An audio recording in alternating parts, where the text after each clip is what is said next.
Dumbgeons and Dragons will begin in a moment. In the town of Vintersmith, bureaucratic crimes are considered especially tedious. The municipal government employs two types of clerics: those who heal the wounded and those who file the paperwork. When Kavlaran Goldweave, a half-elf cleric and auditor from Kingstown, discovered discrepancies in the mayor's ledgers, he did what any lawful good citizen would do. He reported it. Now he stands accused of forgery and tampering with evidence. The problem? Kavlaran once got locked in a supply closet for 6 hours. He regularly files documents in alphabetical order by the wrong letter. And last week, accidentally, he laminated his own hand. These are his stories. Dumbgeons & Dragons is a D&D actual play podcast, and I'm your dungeon master, Russ Moore, he, him. Also with me today is Amy Moore as Aladdin, she, her. I wonder how these people fix their problems. Carla Maxted as Bonwyn Everbane, she, her. We're making it Canadian and everyone has to wear a robe. Sorry. Tom Laird as Kavlaran Goldweave, he, him. Oh, okay. Great. That's not upsetting in any way, shape, or form. And Kyle Classett as Bizard the Wizard, he, him. Oh, dope. Now I know what we're going to do. With special guest this week from Greetings Adventurers, Tim Lanning, he, him. If the clock is broken, just do it. A quick shout out to our Patreon family who make this show possible and get 130 or more exclusive episodes for their trouble. That's like a lot of D&D that you can get right now. Patreon.com/dumbdragoncast. We hope to see you over there. And now, fuck it, let's play. Kavlaran, Thurston La'Folgud, Benson, and your entire team are led into the court. The courtroom, very much like a lot of things at City Hall, is very well put together, very ornate and intricate carvings of judges come and gone. There are tapestries up on the wall. The jury bench is empty as you enter. There are a few people in the audience. Is it an audience for a gallery? A gallery. Ooh, that's what it gallery, is. yeah, Yeah, sounds right. That's right. That sounds more accurate than the crowd. The spectators? The fans. Yeah. Pit? The fans. It's Running Man. There's signs, let Cav go, he didn't do it, and, down with the auditor, that sort of thing. Yeah. I'm just a fan of law and procedure. I'm just here for all of them. Dottie McBottlebow, the local town gossip or newspaper reporter, is also there. And as you enter, Cav and your lawyer are led into the defense side of the courtroom. And as you get settled in, a couple moments later, you hear the doors open again, and in comes the prosecution. Croker Shaw. Thurston, you recognize this guy as he enters. He is unnaturally tall. He's a tiefling and has horns that curve sharply backwards. His skin is smooth and pale gray, like the underside of a storm cloud, and seems to absorb torchlight rather than reflect it. He's got no visible scars, no blemishes, no tattoos. Nothing I'm so is sorry, Jess. out of place. Smash. It's great. I'm sorry. He's wearing an impeccably tailored, high-collared black robe. Not the city's legal robes, but a sleeker version stitched with subtle, infernal motifs along the sleeves and hem. He has a silver cravat and is always perfect. His gloves, always spotless. He enters with 4 legal aides behind him who are carrying his tails on his outfit, and he sees you, Thurston, as you kind of look back over your shoulder, and he gives a sly smile and nod as he goes and sits at the prosecution. Fuck you. It's a pleasure to see you, Thurston. Yeah, whatever. So who that's the Croker guy? Yeah, Shaw. We don't like Shaw. He's unnaturally good at this stuff. Oh, okay. Great. That's not upsetting in any way, shape, or form. Oh, yeah. The judge we got, great news. Shaw, probably 4 to 9 times worse news. Oh, okay. He's really good, but he's bad. So he would not defend you because you're innocent, if that makes sense. Russ, are we, the rest of us, outside because we are waiting to be called as witnesses? No, you're in the gallery. All right. Things are loosey-goosey here in Vindersmith. Who knows how the legal system works? Yeah, when you're like, what am I wearing? I was like, oh, crap, am I going to have to do, like, robes and powdered wig? I don't know what the lore is. I panicked. You did a great job. We're making it up right now. We're making it Thank you. Canadian, and everyone has to wear a robe. Sorry. Oh, shit. I'm not from Canada. Welcome to the party. They keep rubbing it in. You really hit that R nicely right Tim. there. It's good, Or Kyle. smash some Dunkin' Donuts and you guys can have that other stuff. That maple syrup. Yeah, Jimothy Hortons. You see Shaw neatly stacking, and all of his legal aides neatly stacking papers and reviewing everything as the juror's door opens. And in walk 12 individuals who you recognize from around town, but none of you have a very personal relationship with them. After they all come in and are seated, a couple of them are looking skeptically towards Kavlaran. Juror number 8 has a look about them that says that they're trying to get a read of you, and juror number 3 is. There's something, Kavlaran, you catch something off about the way that they're looking at you, but then they quickly look away once you kind of lock eyes. After a moment, the guard comes in and says, Judge Sterling Delacour now presides.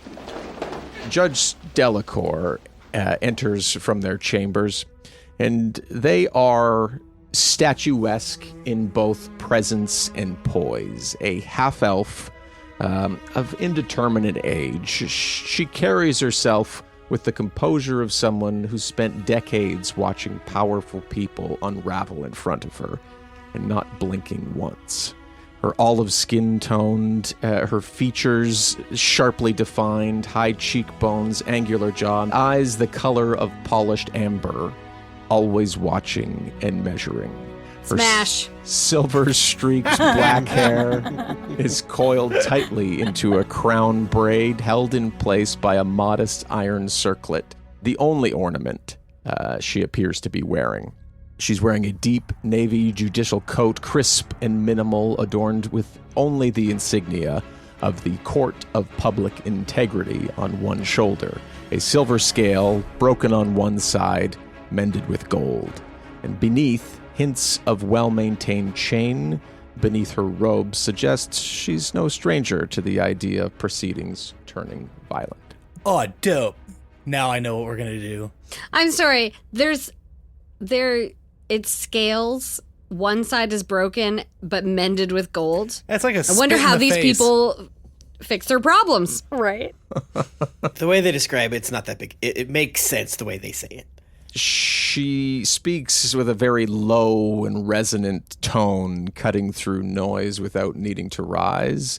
And when she speaks, it feels like the room has agreed to listen. And she looks over to the defense and then to the prosecution and sits down behind her bench, looking out at the gallery. Look at us using law terms. It looks to you, Thurston, and to Croker Shaw, and calls you up to her bench.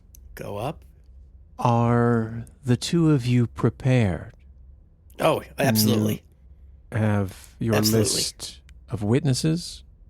Croker pauses for a moment and says, didn't want to interrupt. We are prepared for today, and things will go as expected, I think.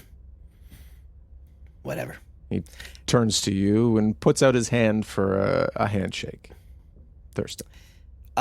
I'll shake it quickly and not very spiritedly. Best of luck. Thanks, Shaw. I appreciate it. And I look over to the judge. I'm like, I do one of those, this guy. She looks up as she's writing some notes down on a page and politely says, After a brief moment, everybody settles in their place.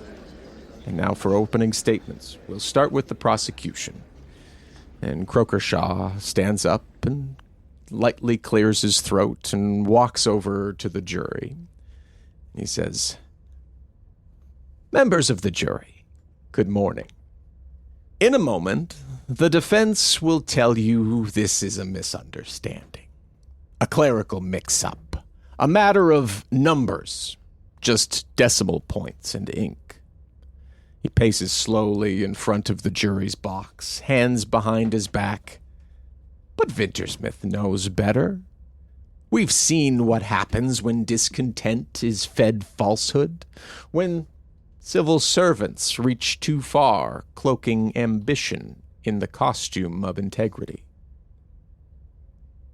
He walks slowly during this across to the defense and stands by you, Kavlaran, gives a courteous nod. There's no kindness in his eyes. The accused did not merely file a report. He fabricated entire documents. He conjured a conspiracy from shadows and scribbles, and then, as if by design, vanished for 3 weeks while panic spread. Turning back to the jury, the ledgers he submitted to Kingstown altered. The recipients listed widely misrepresented. The totals inflated. We will show you copies. We will show you the originals. And we will present expert testimony confirming the tampering. He now moves towards the judge's bench, eyes on Delacour. This case isn't about politics. It's about accountability. It's about the stability of our institutions. When we allow fiction to masquerade as fact, we weaken the foundation of law itself. This trial is not vengeance, it is correction, and when the facts lie bare before you, I trust you will do what is necessary to protect the city from those who would torch it in the name of truth. He offers the faintest practiced bow. The crown rests, for now. He looks to you, Thurston, as he goes and sits back down. I will take a quick, shaky drink of water, check a note or three, and then stand up and kind of stand in front of the jurors and jury, fine people of Vintersmouth, judge, everyone out in the gallery here, thank you for being part of the process. It means a lot to all of us. You're going to hear a lot of fancy words thrown out. You're going to hear a lot of misdirection, but I want to kind of focus our attention today on the simple fact that this is a setup on my client. We, as the defense, do not need to solve the ledgers. We do not need to prove why they were cooked. We do not need to prove who did it. I am here to simply say my client didn't do it, and I will provide expert witnesses of our own that will show that my client wouldn't do it, wasn't capable of doing it, and tried to do the right thing as they found the, I guess we will say, inconvenient information that was passed to their office. We have experts that will testify that, and I look kind of pointedly at the judge and then at Shaw, the only piece of evidence we were allowed to see, not the originals, but this exhibit, I'm just going to call it A, because that's all we have, because that's all the Crown deigned to let us have, was doctored magically. The Crown alleges that my client through some conspiracy theory, did this to stir up unrest. There was a political agenda here. Again, simply put, we will show that there is no agenda because that was not something that happened. It's going to be hard for us to prove a few negatives, but honestly, the Crown's story here is a little too cut and dry for my taste. And if anyone in Venture's Mouth has been through any proceedings such as this before, we know this wouldn't be the first time. So thank you for your time, and just remember, truth is usually simpler than fiction. As you go to sit back down, you hear just under his breath, Croker says, "Playing the incompetence trick again." If the clock is broken, just do it. Fuck yeah.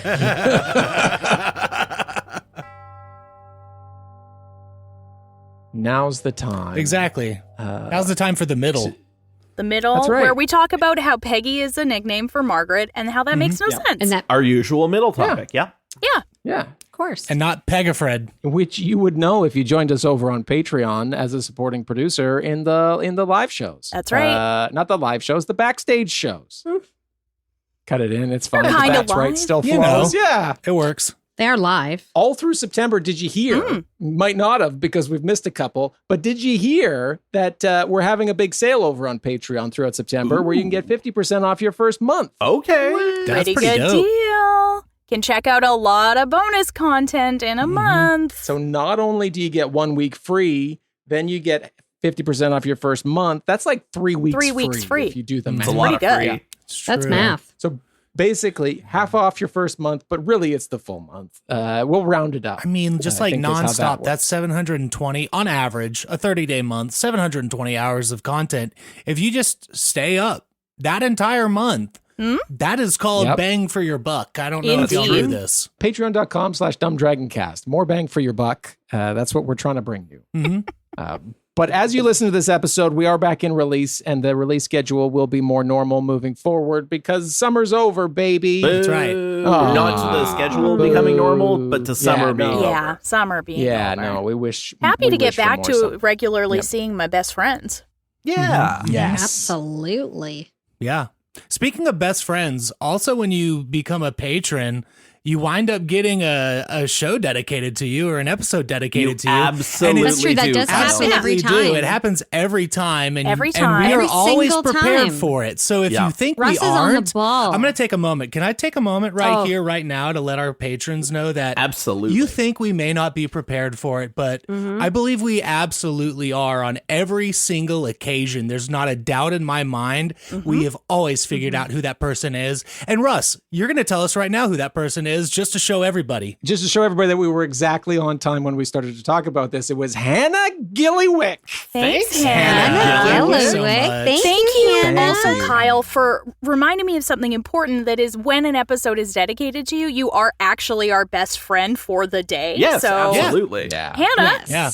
love If you ya. read the fine So print excited. when you Yeah. sign up for Patreon, it says that. Absolutely. You just got When I- 5 new Yeah. best friends. And you know what? I'm throwing Jess in there too. You just got 6 new best friends. That's yeah. right.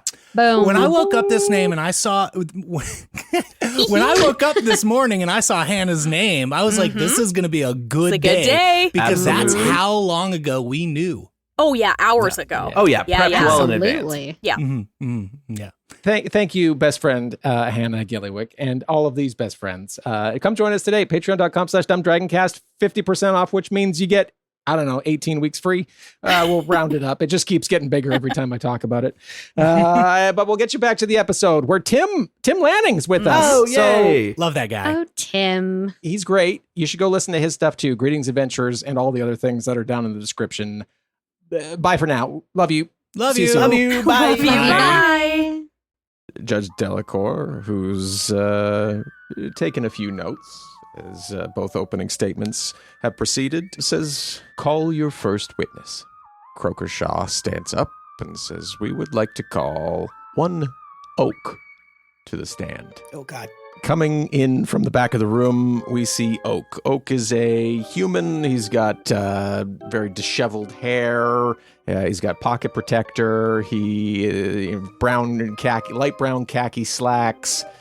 Belt done up a little too high, so that his pants are a little bit flood pants at this point. And he skips in and pushes the door, pushes the swinging gate to get in, and looks over to Cav and says, and just kind of like Finger guns him. Just see him skipping. I got you, buddy. Is that good? I mean, if Croker's calling him, Andy's finger gunning you. I'm mixed messages here. I mean, I don't know. That's usually just how he says hi. So, you see him walk by the jury, and he finger guns all of the jury members too. He's starting off bad. That doesn't look good, but he's not our witness. How many of them finger gun back, though? Three of them. Yeah. A quarter. It's not bad. Yeah. And goes up and takes a seat. Amy, what in this world do we put our hand on to say that we're telling the whole truth and nothing but the truth? Oh, the Christian Bible. Somehow. This fantasy world, it's just the Christian Bible again. If it works here, it works there. I don't know. I think it is the written laws of Vintersmith. Okay. So the compiled book of laws and bylaws that all citizens agree to abide by. Good answer, Great. Amy. Yeah, thanks. Good answer. It's like, do we have a Bible? Not that I'm sure there's some form of religious text, but not so widespread that it would be We don't have much acceptable as the Christian Bible. Much of the gods thing going on right now. No, yeah. What do they put in the damn hotels? The rules and regulations of how to participate in wing night. Yep. Yeah, that is true. Yeah. They put dried lentils in all of the hotels. Oh, That's all they put. Oak goes up and puts his hand on the laws, and the guard says, "Do you swear to tell the whole truth and some of the truth and probably most of the truth?" Oak looks back and says, "Yeah, Perfect. I think so. I mean, I'll tell everything I know." Shaw gets up. And he slowly walks over, looking to the defense, and says, "Mr. Oak, would you consider yourself a close friend of the defendant?" Oak looks back and says, "Well, yeah, of course. I mean, he and I, we're best buddies. We went out and did best friend things. We got tattoos together. We had beverages. We had we talked about the best foot scrub that we could." Shaw stops him and says, "Thank you. That's enough. And yet, despite your closeness, you claim to have no knowledge of these allegedly forged ledgers until after they were submitted." Says, "Well, yeah, no, I didn't know that that's what Cav was doing." He looks over at Cav, kind of nervous. kind of shoot him a little like, "I'm sorry" face. Is he like crestfallen? Like, I thought we were good buds. I thought he'd tell me. Oh, yeah, a little bit. That's the kind of the vibe, yeah. Do you know of anyone else other than the accused who had access to those ledgers before they were reported to Kingstown? Do I know anybody else? I mean, Cav hangs out a lot with Bonwin and Bizard and Alad, and I don't know if they had it in particular. And Bench too, like he's very close with them. But again, no, I don't know. You trust the defendant implicitly. That's commendable. Would you trust them with, say, falsified evidence if you believed it served the greater good? No,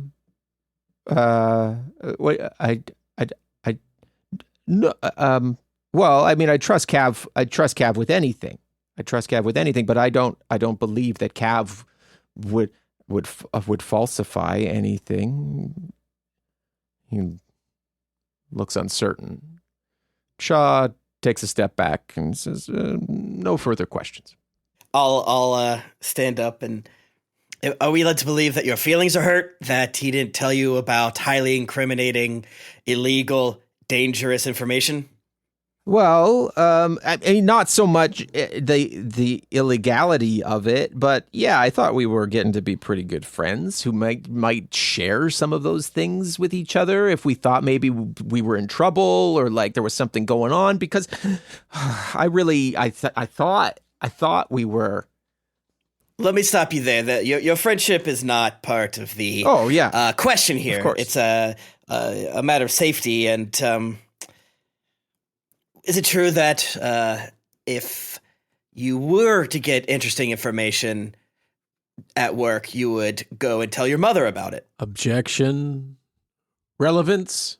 But it's necessary for why my client did not tell you. Well, yeah, of course I would of course tell my mother everything. Like Mom and I were talking last night about coming here today, and like all of the like how I was gonna like just tell all the truth that I know about Cav, and I absolutely. Thank you. The court appreciates that. And this is Tim talking. Whenever I see like real lawyers, they don't say the next thing, which is like obviously. He didn't tell you because your mom would get murdered. They just look at the jury and sit down. And I'm like, how are they supposed to know that? What are you hearing, sir? Tell me Especially I'm now that you dumb. know that juries are dumb. So you have to really be explicit. Because, you can't be like, well, dangerous things are dangerous, right? And you like your mom alive, right? Yeah. But in your time of working with the accused, have you noticed any other aberrations of misconduct? Any other aberrations of misconduct? No. Well, no. I mean, I come to work. I do all of the paperwork. I make sure that everything is, Cav, you kind of catch a look from him like he's about to say that he does all of your work, but like he's probably holding it back. He's like, I mean, just give him like a real like go ahead nod. It's fine. Yeah, I mean, I did all the work. I did my work and some of Cav's work, and like nothing, everything checks and balances all across the board. So Cav was not a motivated worker. No. Well, no, let me take that back. I don't mean no. I mean, he was really good. Team morale is what Cav excelled at. Like he was a personality hire. I think, yeah. No, Cav was there. Cav was there to do a specific job, and like, and that was to audit the mayor's office. But the mayor's office gave him another task, which was paperwork. I see. Well, thank you for your time. No further questions. Thank you. Shaw stands back up and says, just one more question. Was he Columbo? Right? Get out of here, Columbo. Hey, You're not thing. Columbo, Shaw. You could not feel his, what do you call that jacket? Not a duster, is it? I don't know. Have you personally reviewed the figures in the ledgers? Well, no, I haven't. I haven't actually seen them. They were taken to Kingstown apparently, and then brought back here by that group that came from Kingstown to do the thorough investigation, and then they were put into evidence. Says, well, are you an expert in municipal budgeting or arcane forgery detection? He says, no, not at all. I'm an expert in friendship and knowing when my friends are telling me the truth. Friendship is magic. I give him finger guns back, but like real subtly. Yeah, no, he's like below the banister, but between the railings, like you can see, like he's giving you finger guns. Like, yeah, all right. He sits back down. Says, he looks over at you, Thurston, his oak heads back out to the gallery, and Oak kind of shrugs going back. He's not as chipper as when he went in, but shrugs back at Cav like, I hope I did a good job. And Thurston Shaw looks over at you and says, your witness next. All right. I call to the stand. Bizard. Bizard. Bizard stands up, walks in, gets in the witness stand. The guard brings over the book of laws and says, do you swear to tell the truth, some of the truth, and probably most of the truth by the end of this? I do. Roger that. Slams it shut on your hand by accident and says, "Oh, son of a bitch." Hey, sorry. Not cool. Mr. Bizard, will you tell the court what you do for work? Well, I previously was an advisor to Mayor Knops, but my primary position is the owner of the store previously known as the Magic Closet. Wonderful. Then I would grab the evidence, the supposed copy of the municipal budget ledger excerpt. I'm bringing for the court and the judge and all these fine people here. The only piece of evidence we are provided to look at, not the original, is only this. Makes me think, anyways. What do you see in front of you here? I see a document that you've provided to me the other day in preparation for the trial that we're in right now, and using the magical abilities of identification, I was able to determine certain figures that shimmer under intense scrutiny, hidden glyphs that create inconsistency, and a glyph that also causes misinformation to slowly bleed through as the document is being observed. Interesting. So you are alleging under oath that this document, the only document provided as the proof that my client cooked the books, has been magically altered. Yes, and if provided any further documentation, I'd be able to perform the same ritual to determine any magical tampering. No further questions. Thank you. Shaw stands up, comes over, and has a copy of the ledger as well, and says, it's a pleasure to meet you, Bizard. You testify that you examined the ledger. Was this before or after your mother moved in with a pirate captain and changed your store's layout without your consent? Objection. Relevance?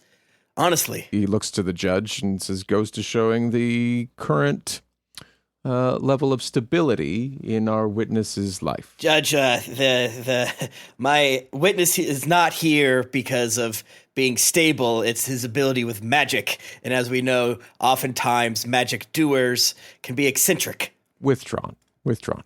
Bizard, did you cast Identify in the presence of neutral observers, or did you perform your analysis alone in your closet full of whispering socks and self-folding trousers?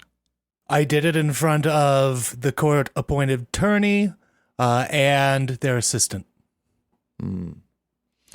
So the defense. Yes, the defense. And it wasn't the entire ledger. It was the specific page of the document that was provided to Thurston. Interesting. Is it true you've accused your rival, William Vanderhoots, of plotting against you using enchanted pickles? If they were enchanted pickles, then that was lost on me. They just seemed like inferior magical products based off of my examination. And I wouldn't say that him being able to, what was the wording that you used? My rival? Yes, your rival. It seems well known in the city that one looks down at a note and says, who you refer to as Billy Magix. Ooh.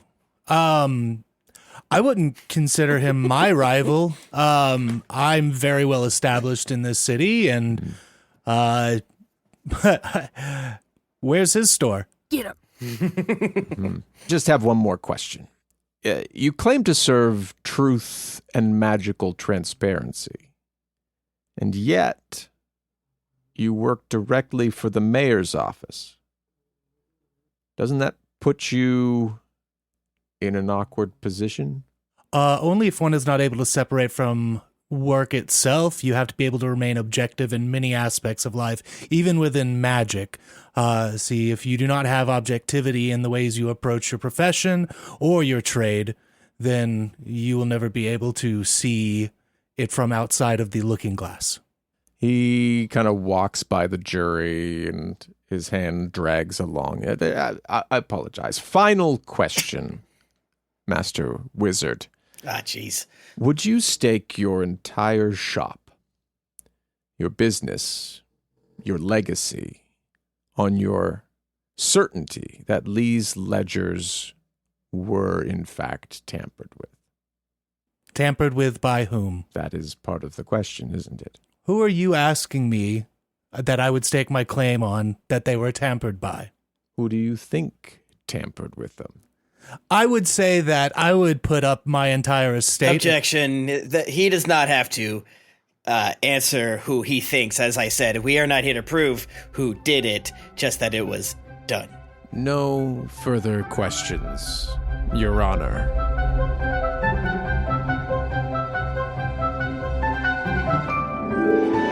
Dumbgeons Dragons, Season 4, Episode 34, starring Amy Moore as Aladdin, Carla Maxted as Bonwyn Everbane, Tom Laird as Kavlaran Goldweave, Kyle Classett as Bizard the Wizard, with Russ Moore as your Dungeon Master, and special guest Tim Lanning from Greetings Adventurers, Naruto Revuto, and Tribulation Farce. Find more from Tim at geeklyinc.com and listen next episode. He's not going anywhere for a little while. Dialogue editing and sound design of today's episode is by Russ Moore. Our community manager is Jessica Babiak.